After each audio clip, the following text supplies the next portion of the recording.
Welcome, everybody, to E-Rotary Coastal. Today, for Thursday's meeting, we've got an amazing speaker, as we always do. We're happy to have everybody. This meeting is being recorded and will be archived and sent out for follow-up or for guests who join us. Our president, this is Charles Chenier. Our president got called away momentarily. He will be joining the meeting shortly, but in the meantime, you've got me. So why don't we get started in the spirit of Rotary, and we'll get our day started. I am Charles Chenier. I think we all know each other. Will be a president-elect at the beginning of July, and I'm standing in for Philip Zimmerman, who is our club president today. I'm not Philip, but I'll do the best I can. So as Rotarians, we always begin our meetings with a prayer and our Pledge of Allegiance, so we'll just ask the Lord's blessings on the work that we do on our coast. Despite what the news reports might say, we live in a great state of Louisiana with amazing people, many of whom are Rotarians. And we give thanks for all the blessings that we have. We'll now recite our Pledge of Allegiance. So you're welcome to join me or just listen along. I pledge allegiance to the flag, of the United States of America, and to the republic for which it stands, one nation, under God, indivisible, with liberty and justice for all. And again, as Rotarians, we always want to start our meetings reminding ourselves of why we're Rotarians, the four-way test. Is it the truth? Is it fair to all concerned? Will it build goodwill and better friendships? Will it be beneficial to all concerned?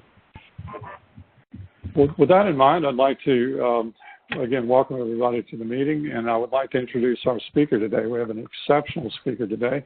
I may introduce Ms. Nedra Haines, who for more than 20 years has devoted her entire career to coastal issues.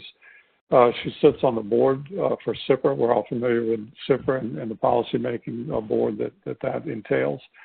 But she is devoting her work right now to the western part of Louisiana and is the executive director of the Chenier Plain Coastal Restoration Protection Authority, essentially a levee district, levee board that is focused specifically on the activities in the western part of coastal Louisiana. But she's a great speaker, deeply committed to the cause. There's a lot of work in the things that preceded our focus on coastal restoration, particularly some of our major storms that hit the coast of Louisiana and, of course, the BP oil spill and those matters. But anyway, we are delighted to have her with us. She left the meeting in Avery Island, speaking at Coastal, to make our meeting today. So we're most grateful to have Nedra with us. And with that, Nedra, I will pass the baton to you. And welcome to E-Rotary Coastal. Great. Thank you so much. Okay. Well, I'm a member of the Baton Rouge Rotary Club. I want to go ahead and say that. And we have a coastal engineer, Ms. Ann Trappe, who's going to be president next year.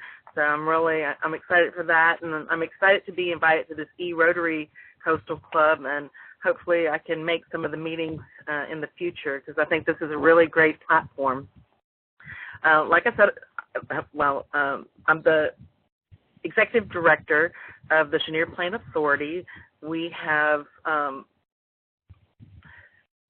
we got our start in 2010 with the 1974 Louisiana Constitutional Article, and they amended it to add in revised statute 38-29-5. Senator Morris and many others worked together with the parish police juries in Calcasieu, Cameron, and Vermilion to establish this levee board.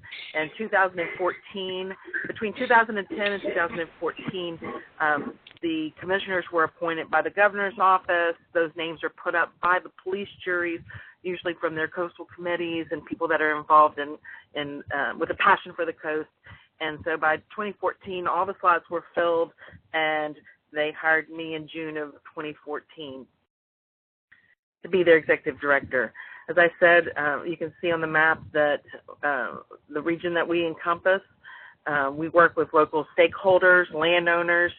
We work with CPRA, with the State Coastal Protection and Restoration Authority. We work with the legislators. We work with our parishes. as you can see here in the starred areas, these were a couple of projects that we worked on. One in Vermilion, Bowstone Canal, to get a capital outlay project going, and it's currently with the DOA, which is Division of Administration, waiting on approval for the contract, but the money's been allocated for the engineering and design. That's likely going to be passed over to Vermilion Parish at some point. And Tebow Point was another project that we worked on in Calcasieu, which was really an important project with a landowner, Miami Corporation. And there was a project that had, portions of it had been built, and we had this one section that we had to get built, and we helped facilitate all of the talks that convinced the state that this was the way to go, and we were instrumental in helping Miami Corp and Calcasieu Parish get this project funded and going. We went through a couple of years of strategic planning. So we are a levee board, an authority, and a multi-region authority. And so we had to come up, this is a new levee board.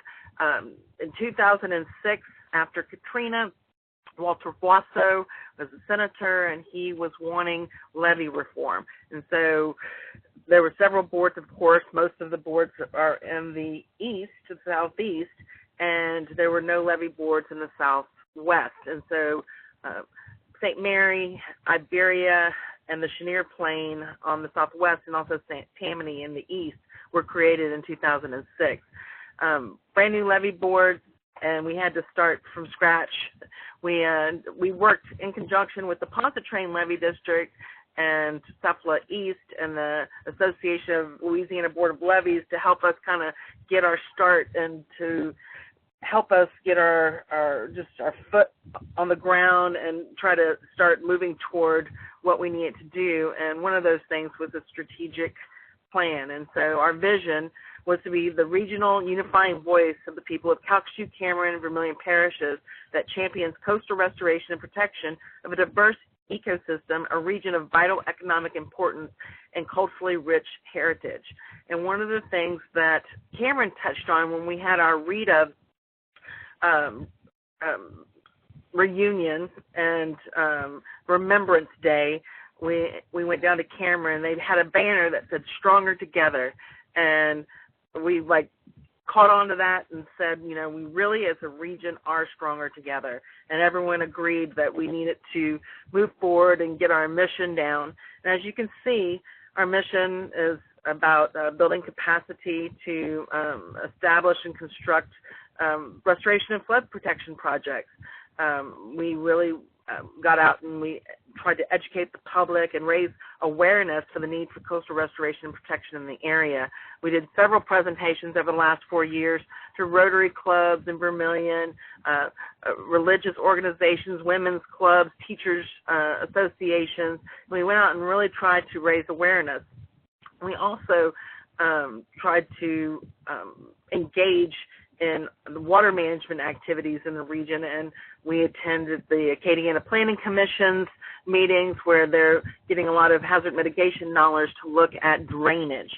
And we've tried to engage also at the state and federal level and make sure that people understand at the legislative level and the congressional level that how important the Southwest is.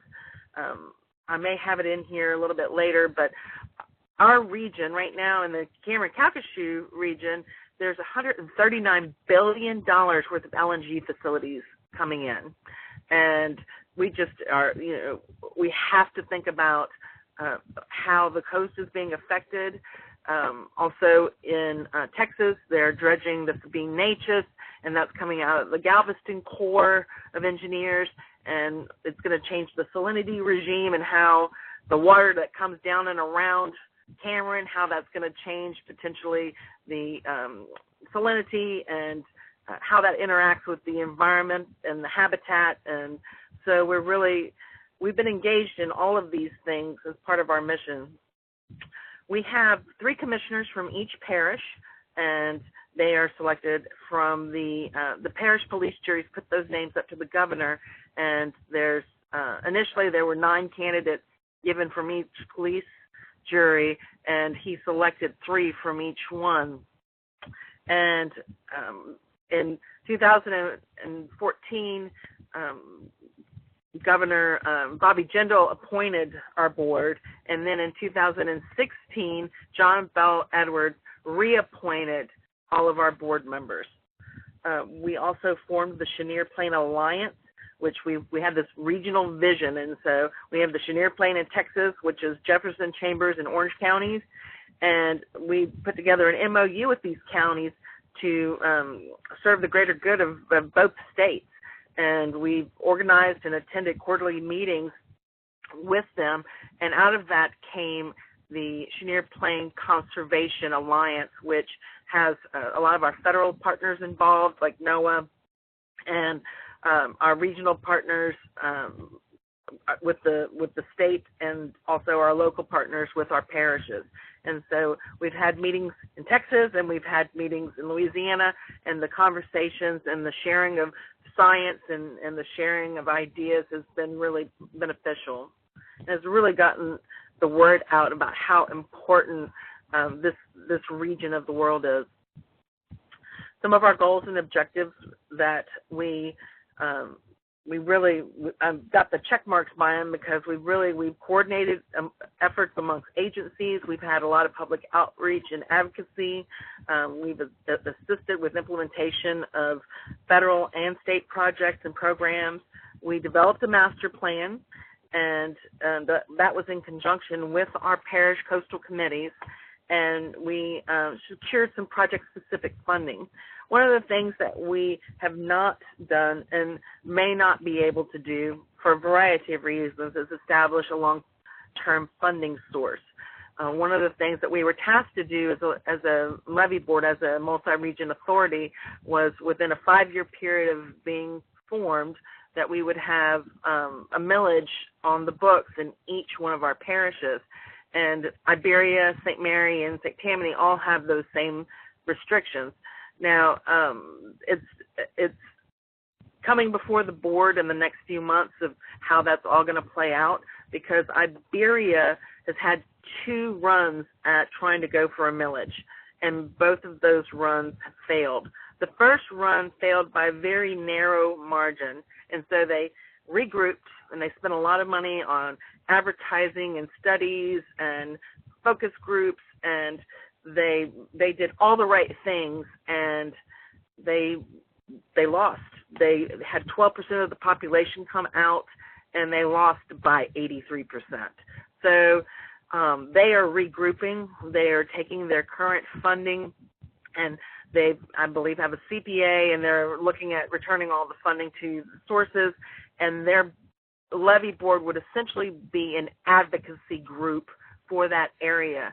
But in essence, the New Iberia Police Jury or City Council will revert to becoming their own levy district, and because the parish receives the Go Mesa funds, and the parish receives the funds from the oil spill cleanup, and so they're going to have to, I know that Iberia doesn't have it, but my parishes do. My parishes have coastal committees, and they've been on top of this for many years, and they've really supported the coastal effort. But Iberia is likely going to create a coastal committee to look at what they want to do, and they may ask the governor to dissolve their levy board. That's going to be up to Iberia's board and their levy board. So Ray Freeman, their director, was terminated, and they did not have the funds to continue his employment. Ray did a tremendous job of getting the word out and really getting everyone to focus on, what would be good for the people of Iberia. And their Delcom Avery structure they did solid work on getting the engineering plans in place and something that Vermilion could tie into and potentially provide some kind of protection, but it was not the will of the people. So our board has had some discussions about whether or not the current climate is very tax averse. So we've had several measures fail at the ballot in Cameron and Calcasieu that like school board taxes that no one imagined would fail, and we have seen the Hurricane Museum fail miserably, and so going to the ballot costs money, and the Chenier Plain Authority just does not have the funding to go for the millage, and the likelihood of passing a millage in this tax-averse climate is really, really poor. So we really would like to regroup, and the board's going to decide how they're going to move forward. There was a resolution put forward but not voted on about following the example of Iberia, and if the Chenier Plain Authority is not going to work, we've put a valiant effort in, and we've made a lot of inroads. There's been a lot of positive outcomes and projects. One of the things that the Chenier Plain did in conjunction with the parish coastal committees in both Vermilion and Cameron was to take CPRA or CIPRA out into the project areas, out in boats, and really we had 2 coastal days that were huge successes, and Vermilion had funding that came through for Freshwater Bayou, and Cameron had several different projects that were funded, like Rockefeller, and shoreline protection is a major component of Southwest protection. And so part of our job and part of what we did was help bring attention to that and change the state's mind about what's important in protection and restoration. And shoreline protection is one of the primary focuses in Cameron for sure. And I don't want to put words in Vermilion's mouth, but I know that they've got shoreline protection on the majority of their projects in conjunction with marsh restoration. And all of these things are extremely important to protect the way of life and how our oil and our fisheries and our farming and all of that work together. So we did the strategic plan development in Vermilion, and we began that plan in 2015, and we had several meetings, working group meetings, and we tried working out all of our goals and objectives. And all of the things that were developed in the strategic plan meeting and from Chenier Plain can be scaled down to use at a parish level. So I don't feel like we've wasted any time or any effort, because all of these things need to happen. If they can continue to work in a regional manner, which I believe they are, and they do, and they've always kind of communicated with each other, that it benefits everyone. So I just want to kind of include that we did work very hard on putting that plan together. It is on our website at chenierplain.org. So some of the values that the Chenier Plain Authority listed out as being our main values were listening to the people. We went out and talked to people. We wanted to remember the impact of previous storms, and we wanted to commit to the region. We wanted hard work and dedication from folks. All of these people involved in the coastal committees, involved in the Chenier Plain Authority, they are all community people that are volunteers. The Chenier Plain Authority commissioners voted at the very beginning not to take per diems until we had a revenue source. And so in the last 4 years, they've all volunteered and worked very hard and have been very dedicated and passionate about our coast. Part of our working regionally was prioritization and helping focus what our main goals and objectives were, so that when we went to the state, that everyone understood clearly what we need. And also we enabled projects and programs through all the partnerships. As I said, we've taken the check marks. We further developed the strategic plan and held stakeholder meetings and focus groups, and we implemented our key strategies, and we've continued to work to implement projects and coordinate restoration and protection activities. One of the map didn't have the star, but we recently submitted an application for capital outlay for Calcasieu for the GIWW. They want to re-rock that project, and it's met its 20-year life, and it really, is an important component in Calcasieu's #1 project. And so we recently submitted an application for that, and we continue to submit applications for the construction of Beauchamp Canal, being that we already have the funds for the engineering and design. So we're the Chenier Plan Authority. We're the unifying voice. I believe that we will continue to be an advocacy group for the Southwest, and that Cameron, Calcasieu, and Vermilion are stronger together. So if y'all have any questions, I'm open to try to answer them. Nedra, this is Charles. I have a couple of questions for you. So tell us a little bit more about the dynamics of coastal issues in your area. For example, here where I'm located, and by and large, I mean, a lot of our conversations are, center around the decades-long, lack of sediment from the Mississippi River and the Davis Pond project, and also Wax Lake Outlet being one of the only growing deltas in the state, and so forth and so on. So anyway, ours is, we're tied to the Mississippi River, and its changes and so forth, and we, understand that has a lot to do with the changes over here.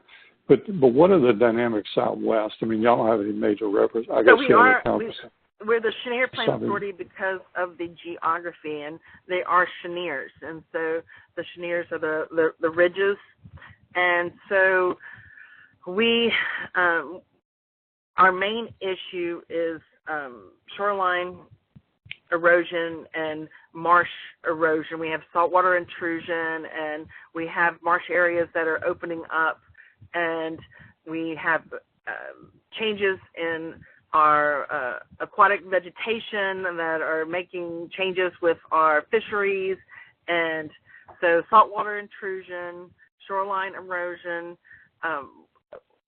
There was a study done, and Leanne, her name is on the tip of my tongue. She's with CPRA, and I want to say it's Russo, but Leanne gave a presentation that our area by Rockefeller and Cameron is subsiding at an exponential rate. And so I've heard other studies that talk about fault lines and talk about how the Calcasieu Salinity Ship Channel affects our area, but I really think that we're not getting deposition of sediment, and we are. I mean, Cameron is 86% water. We have about 6,700 residents, and I would say since Rita, all of the residential structures are raised. The Southwest Coastal Study was a 10-year study the Corps did in conjunction with the state, and it identified with the Windows survey areas in Calcasieu and Vermilion that they want to change the FEMA zoning for, and they want all of those structures in those areas eventually raised.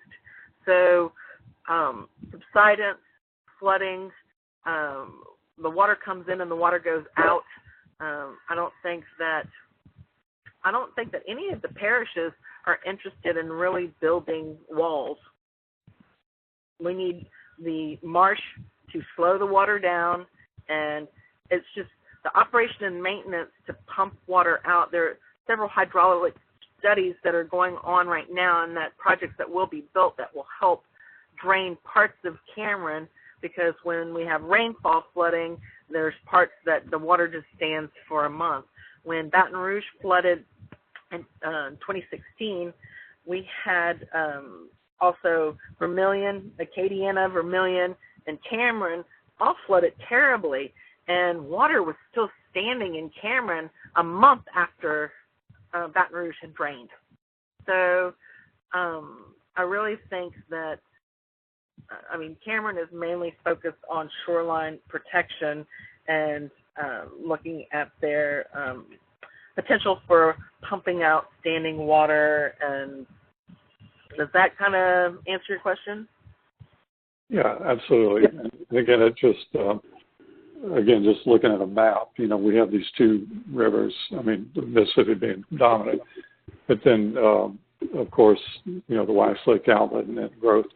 So, and then we move further in your direction. And again, I guess the next major river system would be the Sabine, I would imagine. Well, we have the Teche Vermilion. The Teche Vermilion, all the water, one of the issues, I pulled up this other map. You see the green and the green and the orange and the yellow. So we have the Teche Vermilion, we have the Mermentau, and we have the Sabine. And so all that water up in these parishes, and from further up as well, we have runoff that comes all the way down. And we deal with the water coming out of Lafayette and also the adjoining parishes. And so coastal issues, of course, are major importance, but the water management issues. Now, Vermilion has joined on with Lafayette and I believe Acadiana, St. Landry, St. Martin. There's the Acadiana Planning Commission that's dealing with water management issues and drainage issues, and they're all putting projects forward that deal with standing water and rainfall and things like that, which are extremely important. Those are the things, along with hurricanes, that flood people's homes. And I don't know. I know that y'all are from down in the southeast. It's no fun to go live somewhere else when your house is full of water. So, we really need to keep pressing those inroads that we've made with our legislators and our congressional members. And it's really important. I do a lot of state government relations, and it's really important for you to reach out to your legislators by phone, email, handwritten letter, typed letter, and tell them how you feel about our coastal issues, because they actually do listen. And when they go to vote on these issues, they, how many people called in on this today? Who do we have? What's the feel of this? And, our legislators and our congressional people listen to us. Our issues are, they're in the news. These are the things that really affect people's lives. And so they're, extremely crucial. And my president of my board is a fifth generation Cameron resident in Gray Chenier.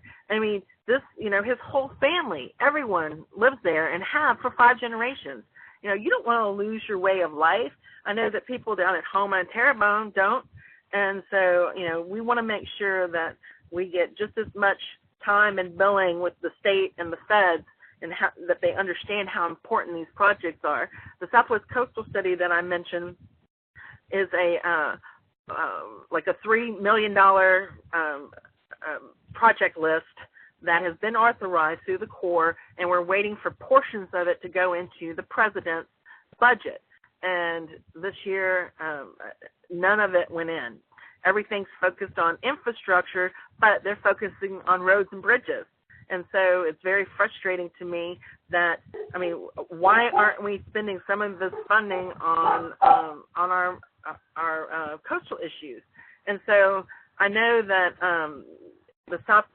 in the Southwest, as far as, that particular study goes, but there's some very important projects that we could, be partners with the feds and the states on. And, we just need to make sure that we keep reaching out to our congressional members, our Corps of Engineers, our legislators in the state, and keep, banging that drum and being the squeaky wheel, because really it's the people who complain the loudest that get what they want. So, very well, thank you. Other questions from anybody?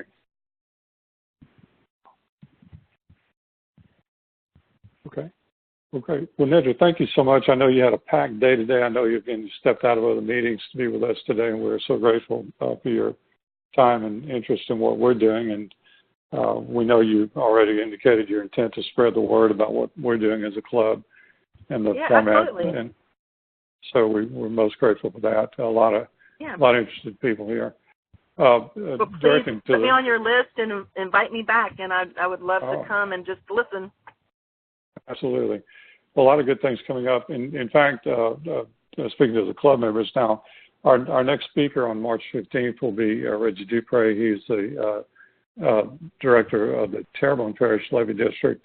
He'll be explaining the projects going on in coastal Terrebonne Parish, the construction and the funding of that. But he also has extended an invitation to all Rotarians for a levee top tour that will be scheduled, and he'll talk about a date at the next meeting. But there'll also be an opportunity to get together as a club, face to face, something we don't have an opportunity to do much as a virtual club. Anyway, he's offered to host a levee top tour, and it'll be an opportunity for us to gather in fellowship, which is very important as Rotarians as well. But anyway, so Reggie will be our speaker. You'll get a notification about that as well. Well, with that, Nedra, thank you again for your time. You've been very gracious, and great information. And just know that you have our support. Please call on us anytime. Anything that we can do. I really appreciate it. Thanks for having me today. Great. Thanks, everybody. Want to take the screen back? We'll just go ahead and close the meeting out from here. Okay. But anyway, thank you, everybody. We appreciate it. Y'all have a great day. Thank you. Thanks. Bye.